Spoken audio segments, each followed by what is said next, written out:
I can't imagine how it must have felt for you when, your whole life basically, you had no idea that you were dyslexic. At least, it was only a few years for me, but it was quite. I'm not trying to say you're old, but it's quite a few years. Thank you for. No, but I know what you mean, because I understand what you feel like. You know Mama, right? My brother, so he's like incredibly smart, and I like to think now that actually I'm smart in my own way, but in comparison to him, because everything was harder, I just did feel like I wasn't very clever.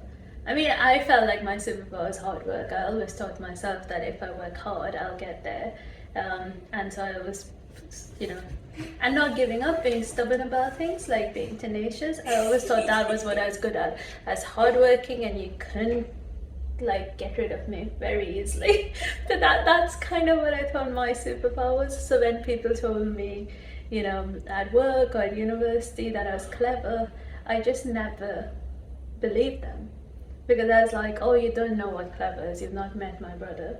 Because I always had this thing of clever being people who just got things quickly and easily, and just, whereas even now, reading a really deep research paper is quite hard for me.